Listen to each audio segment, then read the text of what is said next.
Assalamualaikum warahmatullahi wabarakatuh. Bismillahirrahmanirrahim. Allahumma ya Allah ihdinas siratal mustaqim siratal ladzina an'amta 'alaihim ghairil maghdubi 'alaihim waladdallin amin. Allahumma shalli wa sallim ala habibika Mustafa Muhammad wa ala alihi wa sahbihi wa barik wa sallim asmi'an amma ba'du. Yang sangat saya hormati Mustasyar PBNU sekaligus Wakil Presiden Profesor Dr. Ma'ruf Amin, yang saya hormati Rais Am PBNU, Rais Am NU Kiai Haji Miftahul Akhyar, Ketua Tanfid PBNU yang juga masih pernah mbah sama saya, Kiai Haji Said Akil, yang saya tadi senang sekali marahnya, senang sekali girohnya, karena itu memang khas keluarga kami. Jadi kalau nggak kesampean marah itu bagus. Jadi di antara sifatnya para nabi itu wayakhdhufulillah, kalau agama nggak dapat apa tadi jatah ya, nggak tahu saya maknanya itu. Jadi wayakhdhufulillah wa yardoliridho. Semua yang saya hormati, ini ada Ibu Menteri Ibu Ida Fauzia, ada Gubernur Jatim Ibu Khofifah, yang sangat saya hormati keluarga besar Mbah Wahab Hasbullah. Di sini secara berurutan ada Nyai Mutmainnah, ada Nyai Mahfuzah, ada Nyai Hizbiyah, ada Nyai Mujidah. Yang sangat saya hormati Kiai Haji Hasib, Kiai Haji Rokib, semua yang saya hormati para santri, para alumni. Alhamdulillah tadi acaranya banyak sekali, jadi saya nanti ngaji insya Allah 15 menit. Karena menurut saya solusi bangsa ini itu mudah sekali kalau mau niru Mbah Wahab. Saya kemarin ditilii Gus Hasib,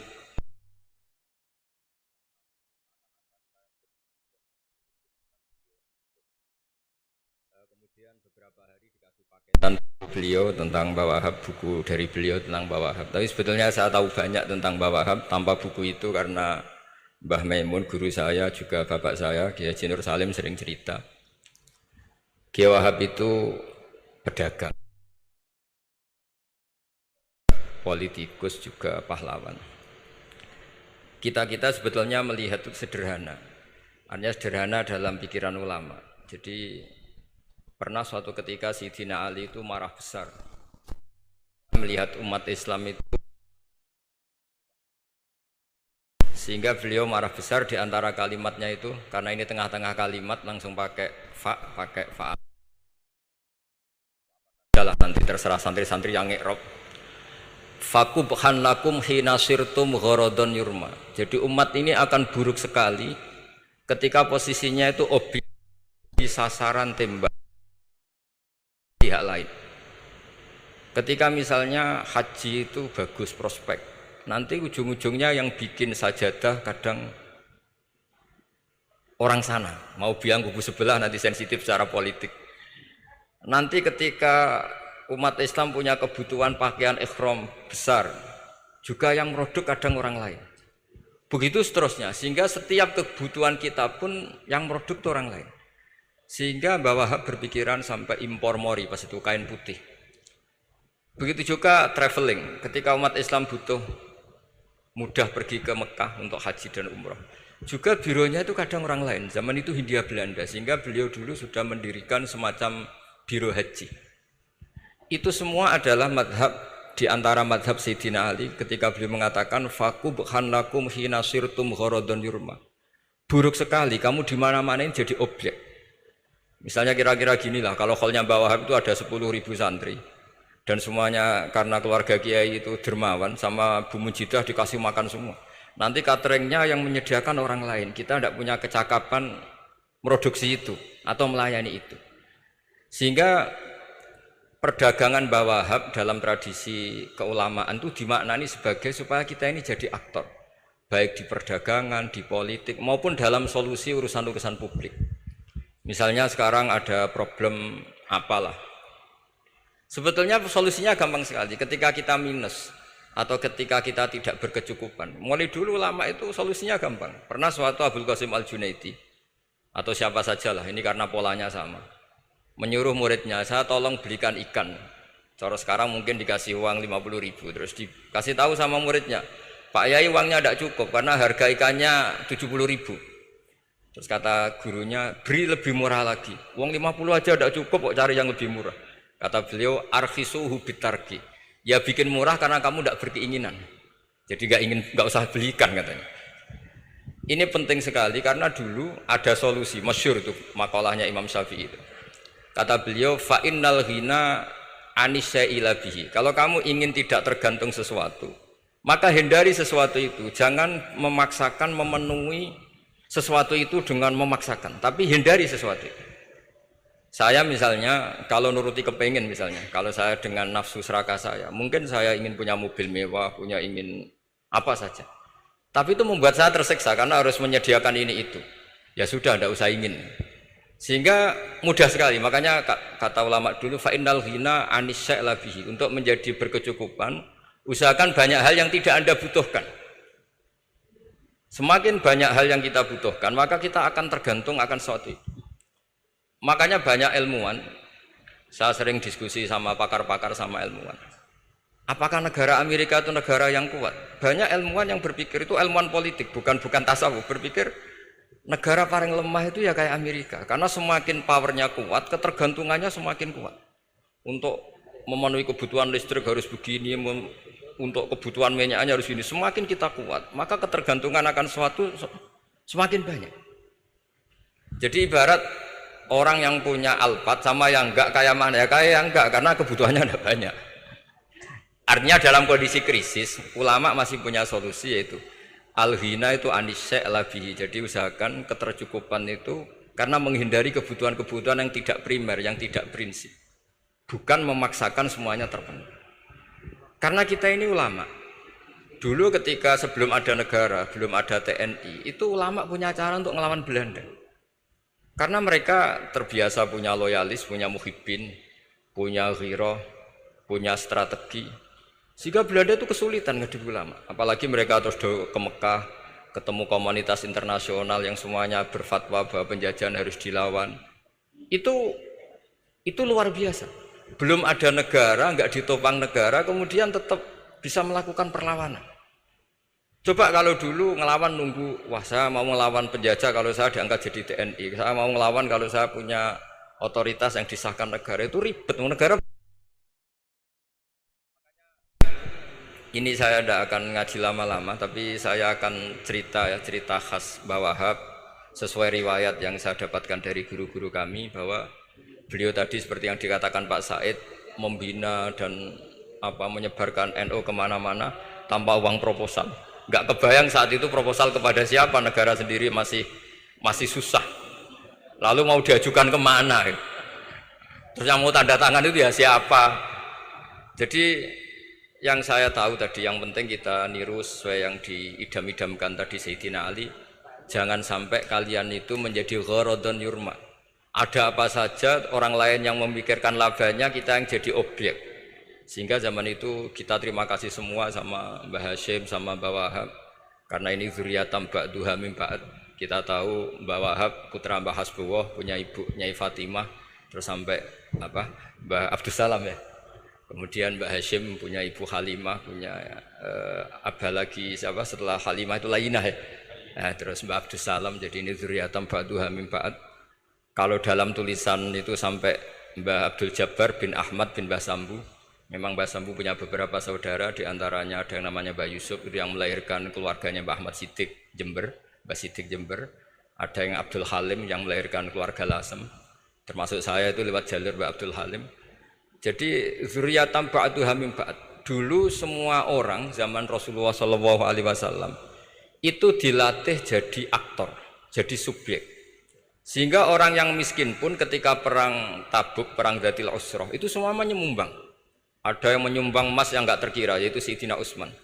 Ada yang cerita, ya Rasulullah saya tadi malam buruh dan punya beras hanya 2 kilo, yang 1 kilo saya sumbangkan jenengan, yang 1 kilo saya pakai untuk keluarga kami. Sekarang logikanya sederhana, kalau orang miskin 3.000, pas itu anggap saja pasukannya misalnya 3.000. 3.000 nyumbang beras 1 kilo, itu artinya terdapat 3.000 kilo beras. Artinya apa? Orang Islam yang miskin membiayai dirinya sendiri untuk makan. Dan mereka adalah aktor heroik. Tapi kalau misalnya ini orang-orang miskin ini tidak mau urun rembuk, kemudian menjadi beban negara, maka yang harusnya dipakai senjata, dipakai beli sembako. Dulu zaman Nabi meskipun orang itu miskin, itu semuanya bersifat heroik. Sehingga perang Dzatul Usra itu perang paling dikenang Al-Quran. Nah, efek dari ingin memberi adalah tidak tamak. Makanya kalau dalam kitab tasawuf, itu orang kikir itu gak dikritik. Yang dikritik orang tamak. Karena orang menvonis orang lain kikir itu pasti karena berkeinginan mendapat. Kalau tidak berkeinginan mendapat, maka orang lain tidak akan kamu vonis sebagai kikir. Andai kan kita semua ingin memberi sumbangan kepada Indonesia, maka kita tidak akan menvonis pemerintahan kita tidak becus ngurmat kita. Meskipun pemerintah tentu berkewajiban ngurmat orang-orang miskin itu tentu. Tapi andai kan semua orang miskin berpikir ingin menyumbang pemerintah, maka tidak akan menyalahkan pemerintah ketika faktanya nanti suatu saat atau kapan saja, semoga ini tidak terjadi, itu tidak mampu menyumbang. Karena masyarakat kepikirannya memberi, bukan mendapat. Ini solusi-solusi yang diajarkan Rasulullah SAW yang disebut al-yadul ulya khairun minal yadis sufla. Jadi bahwa posisi memberi jauh lebih baik ketimbang posisi menerima. Sehingga ketika Allah mensifati orang baik itu siapa? Allah mensifatinya sederhana. Wa mimma razaqnahum yunfikun. Orang yang kepinginannya itu yang memberi. Itu dulu zaman Nabi pas perang Khandaq, pas perang Tabuk, pas beberapa perang, itu orang yang paling miskin pun turun. Sampai orang-orang munafik mencibir, innallaha ta'ala la ghaniyun an shadaqati hadza. Allah tidak butuh sedekah hanya 1 kilo. Tapi coba efeknya dari sedekah 1 kilo itu tadi, misalnya orang miskin yang perang 3.000, itu semuanya memakan uangnya sendiri setidaknya enggak jadi beban negara. Terus mentalnya itu patriotik. Dari mental patriotik itu ketemu Belanda kayak apa, mereka bisa makan apa saja. Mulai ares gedang, mulai apa saja, yang penting halal. Karena mentalnya dari awal heroik. Tapi andai kan mereka mentalnya tomak, mungkin sudah mati. Karena, wah nunggu negara ngasih makan, proposal dulu, sedang mati. Tapi orang dulu enggak, karena heroik, inginnya memberi sehingga bisa mendapatkan solusinya sendiri.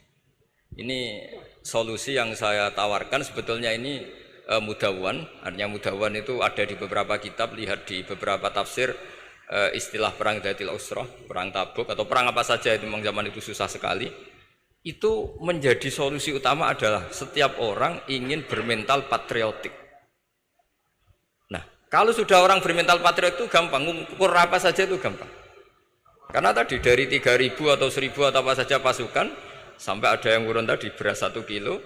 Tapi 1 kilo itu menjadi satu watak, satu karakter bahwa bangsa ini inginnya memberi sama negara, sehingga negara ini mudah merdeka. Coba kalau semua orang miskin zaman itu bermental ingin mendapat, ribut proposal, nyalahkan ini, enggak didata miskin tersinggung, kan capek. Jadi ini memang zaman akhir ya, agak aneh, orang enggak didata miskin itu tersinggung. Kalau besanan nyari yang kaya, tapi kalau ada sumbangan nyari sebagai yang miskin. Jadi kalau tanya solusi khas ulama, kita belajar dari perang Dzatul Usra. Itu orang yang miskin semuanya urun. Nah, barokahnya urun itu kemudian mereka bermental patriotik. Barokahnya patriotik, yang kaya, yang miskin, yang pinter semuanya berkontribusi untuk menyumbang negara. Akhirnya negara ini bisa merdeka sebelum terbentuk TNI, sebelum terbentuk Polri. Karena tadi keinginan memberi, keinginan patriotik. Sehingga cerita buyut-buyut saya ketika Belanda atau apa Jepang, itu yang dicari di geladak saya itu ya kitab. Karena kitab ini dianggap sumber inspirasi mereka melawan Belanda. Dulu kita tahu masyarakat kita itu kalau ngerti Belanda itu dipanggil Doro, wis penjajah jadi diundang Doro. Itu kan terlalu dulu. Sehingga orang Arab itu kadang agak dengan tanda kutip mencibir kita. Kalau bahasakan negara jajahan itu mustakmarin. Negara yang perlu rame karena cara berpikir masih terbelakang. Wong penjajah kok dipanggil Doro. Terus ketika beberapa kiai melihat Belanda baik karena di alun-alun dikasih masjid gini-gini, sudah tidak berontak karena anggap Hindia Belanda itu baik. Baru ketika era beberapa ulama, ada Mbah Hashim, ada Mbah Hasbuh, tadi kata beliau Dwi Tunggal tadi, terus ada fatwa resolusi jihad, sehingga mereka baru sadar bahwa Belanda itu ancaman. Kayak apa pentingnya ilmu, kayak apa pentingnya fikih. Karena di fikih jelas jihad untuk melawan penjajah itu fardu kifayah. Tapi jika musuh kadung ada di kita, maka itu fardu ain. Tidak lagi ada prasyarat harus lelaki, harus merdeka, enggak, perempuan pun harus terlibat. Sehingga kita punya pahlawan kayak Cut Nyadin, beberapa daerah Kartini. Itu ada di khazanah kitab-kitab fikih kita. Jadi kita tidak pernah kehilangan khazanah untuk menjawab muskilatus zaman, untuk menjawab problem-problem zaman. Tapi yang penting kita selalu ngaji, selalu belajar. Saya adalah orang yang sebetulnya tidak pernah ingin terkenal karena saya itu suka belajar. Cuma saya bikin pengecualian, mau diundang kalau pernah sepuh. Ternyata yang pernah sepuh itu banyak. Ini agak musibah bagi saya karena harusnya kiai itu ya dihormati. Tapi gara-gara kalah sepuh digawe kongkonan. Saya ini kemana-mana digawe kongkonan. Jadi gayanya nasihati, tapi aslinya diperintah. Jadi tidak ada kerennya sama sekali. Saya di mana-mana posisinya al-makmur, diperintah. Tapi saya senang karena ilmu itu butuh konsensus. Andai kan saya tidak pernah ngaji di depan Mbah Mun, di depan bapak, di depan guru-guru, maka mungkin saya tidak pede atas bacaan yang saya baca. Karena saya tidak tahu ini benar apa tidak. Jika masyhur dalam guyonan santri, ada orang tidak baca-baca kitab, cari kamus sampai mati tidak ketemu. Karena dia bacanya lam tardiman. Wah itu cari di kamus sampai mati tidak akan ketemu. Bareng tanya gurunya, ini apa Pak Yai? Oh itu lam tarodaman juga. Lam tarodaman itu karena marjeknya mar'ah, orang ningali sapa mar'ah daman ing getih. Dia bacanya jadi satu lam tardiman. Dicari di kamus ya sampai mati tidak akan ketemu. Makanya di guyonan-guyonan pesantren itu banyak katanya ada cerita orang mati karena satu titik. Jadi gurunya baca habbatun sauda dawaun min kulli da. Jadi dia kitabnya kelebihan apa? Titik. Jadi kelebihan titik dia bacanya itu hayatun sauda dawaun min kulli da. Nyari ular hitam, kobra, dipatuk mati. Padahal sesuai resep kitabnya, karena kitabnya dia kelebihan titik hayatun sauda, artinya maknanya ular hitam. Sementara tagnya mestinya habbatun sauda.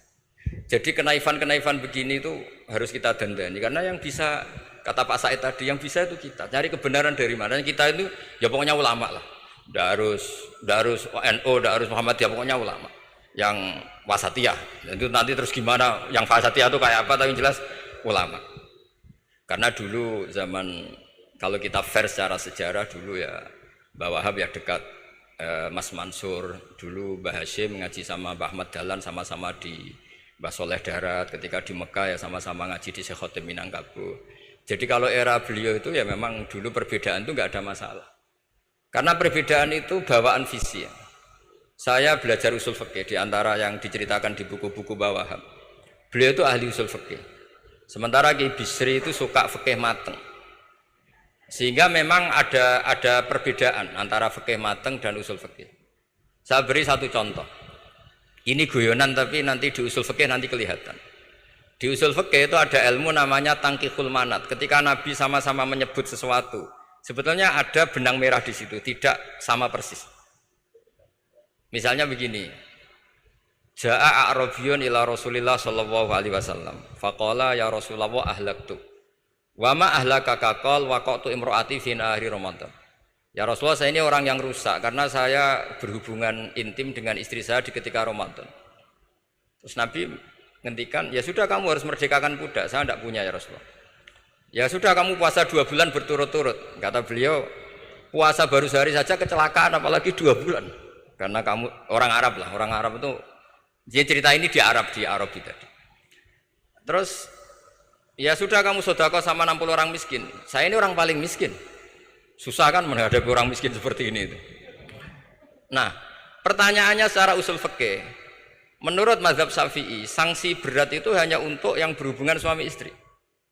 Sehingga kalau membatalkannya pakai rokok, pakai minum, pakai makan, tidak kena sanksi seberat itu. Masuk akal kan, karena memang hubungan suami istri dalam banyak hal, misalnya haji, itu ifsad, yang benar-benar ifsad, bisa merusak haji secara total.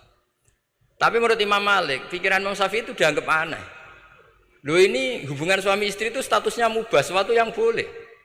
Maka semua hal yang boleh tapi merusak kehormatan Ramadan, maka ketentuannya sama. Yaitu misalnya nggak sakit, nggak apa, pagi-pagi nyate. Wah itu kan melecehkan Ramadan, nggak sakit, nggak apa, kok pagi-pagi nyate. Perlu dicatat karena hubungan suami istri itu sesuatu yang boleh. Berarti kalau yang boleh merusak Ramadan hukumannya berat, makan yang statusnya boleh juga hukumannya berat. Itu dulu bapak saya ketika bikin analogi itu mau cerita sederhana gini. Hak dhisik ono santri ya goblok. Kandhanane angel. Istrinya lapor ke kiainya. Pak Yai, santri jenengan kalau sama istri sering mukul. Mukul itu nabok pakai tangan. Santrinya dipanggil kan alumni. Kamu jangan sering mukul istri kamu gini-gini. Iya Pak Yai, njih. Suatu saat 2 minggu istrinya lapor lagi. Sekarang enggak nabok Pak Yai, nyaduk. Karena yang dilarang hanya nabok. Dipanggil kiai, lo kamu katanya masih sering nyaduk istri kamu. Yang dilarang kan mukul, sekarang nyaduk. Kapan-kapan meludahi. Nah, artinya di usul fikih dijelaskan bahwa makna haramnya naboi adalah hurmatul idza, haramnya menyakiti. Maka nyaduk sama, meludahi sama, menerlantarkan sama. Itu dulu bahwa ahlinya bikin usul fikih seperti itu. Sehingga misalnya amar ma'ruf nahi mungkar ketika beliau ditanya, apakah perlu ikut kabinet gotong royong? Tapi di situ banyak kelompok yang mungkin tidak cocok. Pikirannya kayak apa harus ikut, justru ikut benahi dari dalam. Meskipun dari ikut itu bahwa Wahab nyun sawu yang ngalami fitnah yang macam-macam dituduh karena zaman itu nasakom. Tapi itu beliau santai saja. Tapi zaman itu memang itu sah karena zaman itu belum dibubarkan. Jadi yang dialami bahwa Wahab ini luar biasa. Semuanya harus jadi pelajaran bagi kita. Makanya jangan pernah meninggalkan ilmu yang bernama usul fikih karena fikih yang mateng itu cara basa Jawa ini akan kehilangan stok teks. Misalnya Nabi sedekah pakai kurma atau pakai apa makanan pokok. Itu hadisnya itu kurma sama Imam Syafi'i digenti kutu ahli baladi, yaitu makanan pokok dari negara. Sehingga kita tidak bisa mentang-mentang Nabi sedekahnya pakai kurma terus kita orang miskin kita kasih kurma. Bisa linu tuh nih kalau makan kurma orang Indonesia itu. Karena yang penting itu kutu ahli balad bukan kurma. Bukan mentang-mentang Nabi sholat di Mekah Medina, kalau ingin persis sunnah Rasul, sholatnya harus di Mekah Medina. Kalau di Indonesia Nabi tidak pernah sholat di Indonesia. Sunnah Rasul sholatnya di Mekah Medina, bisa ada orang sholat kalau gitu. Jadi ada ilmu yang namanya tangkihul manat, yang harus ditiru itu sisi mananya. Nah dalam konteks Arabi tadi terus kemudian ada dibuang, Ja'a Arabion, kata Arabi itu dibuang. Datang orang Bedui, orang kota pun kalau punya kesalahan yang sama, hukumannya juga sama, maka kata Arabi dibuang. Nah, menurut Imam Malik, kata jima hubungan suami istri juga dibuang, digenti membatalkan puasa dengan apa saja yang tanpa udzur syarat. Jadi ini kealiman kiai-kiai Indonesia dulu itu, misalnya kentong, dulu meskipun ada yang bilang bid'ah, kentong itu bid'ah karena mirip orang Nasrani. Orang Nasrani itu bentuk kentongnya di kelenteng itu tidak seperti kentong kita.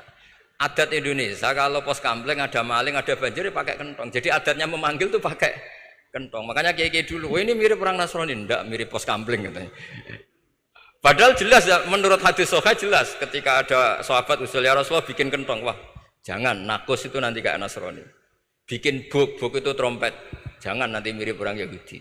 Ya dengan api ya Rasulullah, jangan nanti mirip Majusi. Datang sahabat tergesa-gesa, beliau mimpi kalau diajarin azan. Adzan itu maknanya al-ilam, memberi maklumat waktu sholat. Akhirnya ada adzan. Kemudian ulama Indonesia dulu Mbah Hashim sama Kiai Fakih Mas Kemambang yang satu anti kentong, yang satu pro kentong. Itu dulu ya saling menghormati nggak masalah. Karena fikih itu sekali khilaf itu mirip-mirip. Tadi Pak Said Akil nyinggung Palestina. Saya pernah ke Palestina. Itu banyak ulama Mesir yang mengharamkan orang datang ke Yerusalem, ke Masjid Aqsa. Karena mau tidak mau harus dapat visa Israel, berarti ngaku eksistensi Israel. Karena dianggap mengaku eksistensi Israel maka hukumnya haram. Tapi saya pernah ketemu Imam Masjid Aqsa. Beliau bilang begini, Pak Bahak, kalau orang Islam dari seluruh dunia tidak datang ke kami, maka eksistensi kami dianggap diabaikan oleh komunitas internasional. Dan itu dengan mudahnya Israel mencaplok kita. Sehingga separuh ulama Mesir juga mewajibkan yang mampu harus ke sana. Dengan cara itu Aqsa aman karena masih diperhatikan ulama atau komunitas internasional. Yang satu cara pandang ke sana berarti ngaku eksistensi Israel karena ada visa Israel. Yang satu bilang harus ke sana, dengan itu eksistensi Masjid Aqsa terjaga karena masih diperhatikan ulama atau komunitas Jadi di mana-mana khilaf itu ya seperti itu. Tapi alhamdulillah di kita itu khilaf itu biasa. Sehingga zaman kita mondok, saya itu pernah pengalaman buruk sekali saya ketika jadi Rois Musyawarah Fathul Mu'in. Itu ada pertanyaan gini Gus Hasib. Saya tanya gini sama orang, Gus, soft paling utama itu yang nomor berapa? Nomor 1 kata saya. Yang kedua, yang soft berikutnya, iya yang berikutnya. Kalau sudah tahu soft terbaik itu yang nomor 1, kenapa masjid gak dipakai memanjang selatan utara? Biar semuanya nomor 1. Selagi masjid itu memanjang barat timur, pasti ada soft 1, 2, 3. Itu kan kurang ajar betul. Jadi supaya orang soft 1 semua ya tinggal desain masjidnya, yaitu memanjang utara selatan. Selagi masih memanjang barat timur, pasti soft 2, 3. Terus saya kebalik tanya, lalu setelah begitu yang paling abdul siapa? Yang sisi kanannya imam. Ya sudah, imamnya dipojokkan pol selatan, biar semuanya dari pol kanan. Nanti ada masalah lagi, yang paling abdul siapa? Yang paling dekat imam. Yus kono kerubutu imam kan gitu. Jadi kalau nuruti fikih itu ya memang ilmu logika. Sehingga banyak orang jadi wali itu dari hasil ijtihadnya. Ada orang jadi wali karena sering sholat di shaf awal. Tapi ada wali pesaingnya justru jadi wali karena kalau sholat di belakang. Tapi tetap wali. Suatu saat 2 wali ini ketemu. Loh, kamu kok wali padahal kalau sholat paling belakang. Saya tuh malu sama Allah. Kok koyok sok suci ya kok ngarep gitu. Jadi wali karena adab bukan karena malas loh ya. Saya itu gak pede, saya saja kok sholat di depan. Maksudnya kok kepedean itu. Tapi tentu secara syariat tetap baik yang di depan. Ini saya bukan bela yang, kenapa saya cerita bela yang belakang, karena yang bela jarang gitu, makanya saya. Dan kebetulan saya kalau sholat ya sering di soft belakang. Tapi ini saya cerita betapa logika fikih itu khazanahnya banyak dan luas. Dan kita bicara usul fikih itu biasa. Kita belajar sama beberapa ulama. Saya berkali-kali cerita di mana-mana. Muhammad bin Hasan Asy-Syaibani itu mewajibkan ulama kaya, dan beliau kalau ngitung duit itu di kamar tamu, di ruang tamu. Sehingga santri ora kepikiran nyalami template. Kan cara wong Jawa kan mlete ngitung duit kok di ruang tamu. Tapi ternyata alasannya beliau masuk akal. Ben santri ku roh nak kiye di duit, jadi ora perlu kepikiran nyumbang gula. Ya masuk akal. Tapi yang nyimpen duit ya masuk akal, wong duit kok dipamer-pamerno. Tapi yang pamer nggih monggo nak niate ben wong Jawa ndak perlu berempati, gak perlu sakit. Jika gak perlu didata dapat BLT, mereka duitnya tidak kok. Ya itu semuanya istihad. Assalamualaikum warahmatullahi wabarakatuh.